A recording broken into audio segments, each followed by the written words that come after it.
All right, Ambassador, it's great to see you in person here. Good morning. It's good to be here. Thank you for having me. You read my book. I like you. I did read your book. I was just telling Ravi, when I travel, I try to read a book that's relevant to where I'm going. And so I read Ravi's wonderful book about the advent of the smartphone in India on a trip to the G20 recently. So before we dive into the nuts and bolts of this conversation, it just occurs to me in 20 seconds, just explain what you do. And the reason why this is important is you're the first person to have this role. Yes. So we set up a new bureau at the State Department. Bureaus are our unit of action to integrate and elevate our approach to tech diplomacy. And you said it in your opening remarks. Tech policy and foreign policy are increasingly inseparable. So cybersecurity, telecommunications, and digital issues broadly, critical and emerging technology, and the digital freedom, rights-respecting agenda that undergirds all of it. Yeah. So I'll come to UNGA Week in a second, but you were at the G20 sort of breakout kind of meeting in Bengaluru on, I think that was digital inclusion, or digitization, which leads to inclusive growth. Just give us a sense of what was achieved there. So the G20 digital ministerial track under India's leadership has focused quite a bit on digital public infrastructure, on DPI, and the broader issues of digital governance and how governments are increasingly connecting with their people using digital means, bringing government services to people, circumventing corruption. There are a lot of wonderful advantages, and that technology stack needs to be developed in an organic, transparent, rights-respecting way. So, I mean, India, for example, has been thinking about this in a very intelligent way, I think, for more than a decade now with India's stack. What's changed? So how does this become something that countries can collaborate on? One thing that's changed is the proliferation of smartphones, which puts the power of that stack in the hands of individual citizens at an achievable cost. That's a huge change. I walked around a market in Bengaluru with an Indian counterpart and watched him buy fruit in 10 rupee transactions, and it was seamless. That's extraordinary, and it didn't exist a decade ago. And people broadly, I think, are taking more of an API-based approach to software architecture. So it's increasingly possible to think about, okay, how do we architect these systems so that they are interoperable? A bad outcome would be a bunch of kind of vertically integrated national stacks. A better outcome would be more interoperability. But then doesn't that come with, I mean, to use Biden's phrase, peril as well? I would say that in life, risk and return are, in fact, mostly correlated. And it's important to build security in, of course. Look at what happened in Albania. The Albanian government did a terrific job of rolling out a comprehensive e-Albania platform, and then it promptly got taken down in an Iranian cyber attack. So you have to build security in, and then I think also human rights issues need to be baked into the design, development, deployment of the software. So on that, on collaborating on security, and I guess this is a question about G20, but I want to now take us to UNGA as well. When you have these big groups, and the G20's become an even bigger group now that it will include the African Union, which is, you know, another 55 countries, these groups are unwieldy. There's a lot of disagreement within member states. At the UN, even more so. So give us a insider's peek into some of the discussions this week on how you navigate, you know, relationships that are fraught between some member states when you begin to discuss things like partnering on security. I'm a chief executive in my temperament, and so multilateral diplomacy is does not always lend itself to a chief executive's temperament. And boy, it's essential. So I think the fundamental tension, in my view, is with broader groups, you get legitimacy. With smaller groups, you get efficacy. And both matter. And so Secretary Blinken likes to talk about variable geometry and the idea of partnerships and alliances that are fit for purpose. And the simple answer is we have to engage in all of them. And one thing that I think has been very clear to the United States and to our allies and partners around the world, certainly in the last decade, is that when we take a step back, just as nature abhors a vacuum, others fill the void. And others who may have a more authoritarian, top-down approach to technology development and deployment, who have a different vision of a shared technology future. And so this week, UNGA High Level Week for us has been about building as big a tent as possible, including as many countries as possible, in a shared affirmative vision of the future that we want tech to play in our societies. And how much of this discussion is about hardware, is about collaborating on, everything from undersea cables to satellites, and how much of it is about, the softer side of it? Yeah, well, one of the reasons this issue set is so cool is you get to do both. There's physical stuff, hardware that gets built, that gets deployed. The cables get deployed off of ships and big spools. I was just at the undersea cable repair depot in Sri Lanka, and the intersection of the physical and the digital, the physical and the cerebral is one of the things that's cool about this space. I have to ask you to linger on that. So there's an undersea repair depot in Sri Lanka. Who runs this? So undersea, we spend a lot of time and energy, I think, all of us in the tech policy community focused on 5G and wireless. It's worth remembering that that's the last 2 miles of connectivity. The 10,000 miles before that, more or less run under the ocean. The internet's not up in the sky, it's basically under the seafloor.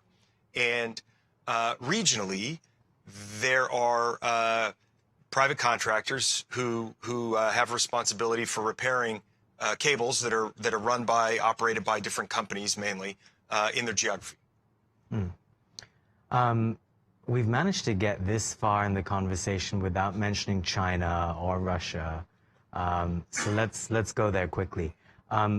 In discussions this week, did they come up as actors that may make it more difficult to have the kinds of, collaborative relationships you're describing?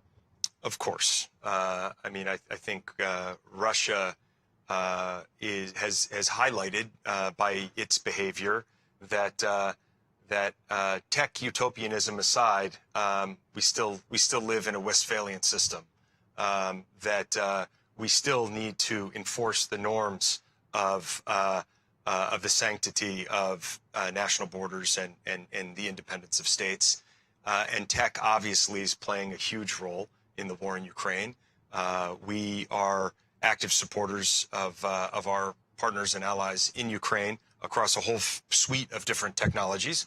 And then with China, I think that the big overarching piece is the PRC has a fundamentally different view of what the relationship should be between a government and technology and citizens. And we are advocating for a much more organic, multi-stakeholder, rights-respecting approach to developing and deploying technology. One of those technologies, AI. What is your sense of what has been advanced this week? I feel like everyone's bringing it up. Everyone's talking about it. We keep hearing about potential regulation, about, agreeing on rules of the road. But it seems to me we're still at the very, very early stages of any real collaboration or agreement on, even voluntary kind of requirements. Very early is right. So from my perspective, generative AI kind of cracked into popular consciousness around the world about a year ago. It was really last fall that, for whatever reason, and I think we're still on that smooth exponential curve in terms of the advance of the models, but all of a sudden, for usability reasons or maybe media attention, all of a sudden, generative AI in particular became a thing for citizens around the world. I think it's when it could crack the bar exam. That's when all of us freaked out. And every government in the world said, we got to do something. And if you ask the next question, well, what would you like to do? There was no answer.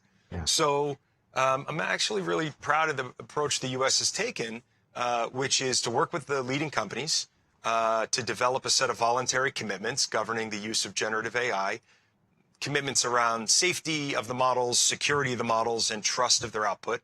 And now this week, we've been working really to multilateralize those commitments, to get more companies around the world to sign on to them, and then to translate them into guiding principles and a code of conduct that can be common across the G7 in terms of narrow groups and efficacy.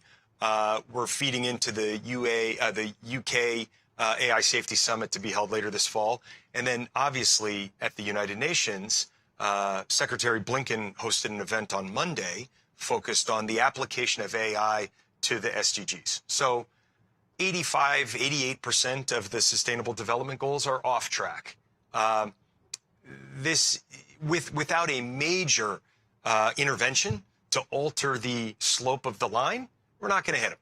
And the best shot, perhaps the best shot, certainly one of the best shots we have, is the application of critical and emerging technologies. So what can AI do for good in arenas that are common to everyone? Climate modeling, weather forecasting, medical diagnostics, agricultural productivity. So one of the more exciting parts of the week for me was hearing the companies present alongside foreign ministers about the application of AI to the SDGs. Can you expand on that a little bit? So is there anything in that area that's tangible that could happen in the next year or so? I think we're going to see fundamentally better weather forecasting, which if you live in New York or you live in San Francisco, might not change your life that much. If you're a farmer in parts of the developing world, it changes your life. It changes your personal economics. It changes whether people in your community go hungry or not. And that's not in the distant future. It's now. Mm.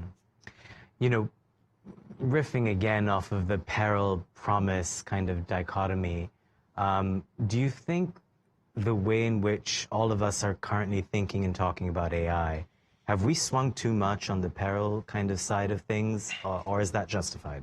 You're asking an entrepreneur. So my answer is that governments populated by people who are in positions of public trust are rightly and understandably conservative, rightly and understandably sometimes risk averse because the consequences are high. I think it's essential that maintaining our innovative advantage remains our North Star when we're talking about AI and AI development. The upside potential here is enormous. The benefit to humanity is enormous.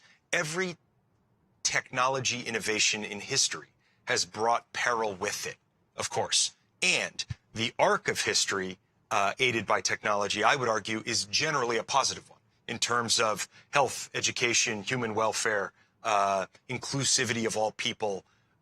Generally, we're trending positively across most metrics that matter.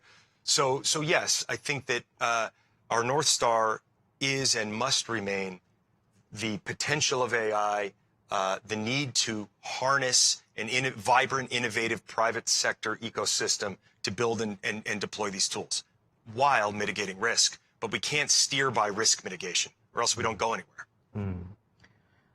Just on the risk mitigation, one of the things that worries me a little bit about this sort of voluntary commitments, it almost sounds like an honor code of sorts. And honor codes can work for us in, you know, college exams, but we're in a very dishonorable world right now with bad actors that, you know, looking to attack each other, that are destroying the UN Charter as we sit here at UNGA Week.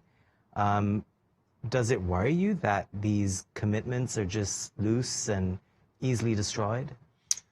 Honor codes do require widely agreed upon and enforced norms. Honor codes do require enforcement mechanisms. So I think the voluntary commitments are a good first step, and I think we will continue to see mechanisms develop to ensure that they are being adhered to.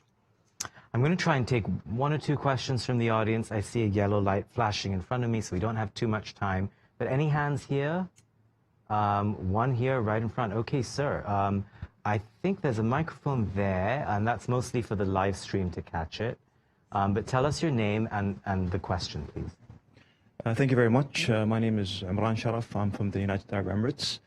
I have a question regarding the current, going back to the point that you raised earlier, the polarization that's happening when it comes to the tech, science and tech in general, and how nations deal with it.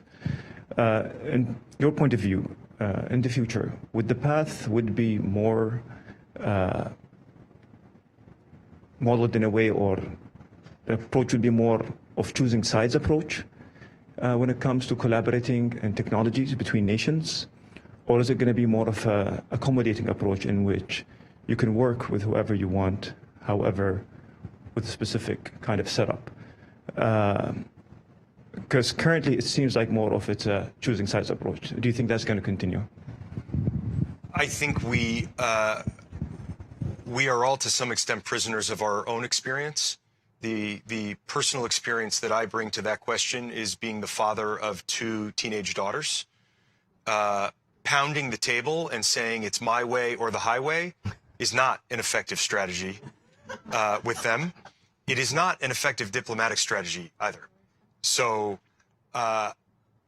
which is why we try to anchor, at least in the United States, try to anchor on the affirmative vision. What are we trying to do here? How is it good for all people? How can tech be used to do things that we can all agree are important to the world? Start there. Now, I'm not a naive idealist. I recognize that as countries take different approaches, some amount of balkanization is happening. We don't want that to happen. We want to minimize it. But some degree of it will happen if governments adhere to fundamentally different policies. But our North Star, again, ought to be the upside, the potential, articulating an inclusive, positive, affirmative vision for what this technology future can be, and recognize that for a lot of states, they don't want to be wholly monogamous. They're not going to be wholly monogamous. It's not in their interest to be wholly monogamous, which gets back to the point of variable geometry and making sure that we have alliances and partnerships and relationships that are fit for purpose by circumstance. A world of swing states. Ambassador Nathaniel Fick, thank you so much for your time. Thanks, Robbie. Great to be here. Great to have you Thank on. Okay, thank you. And that was Ambassador Nathaniel Fick.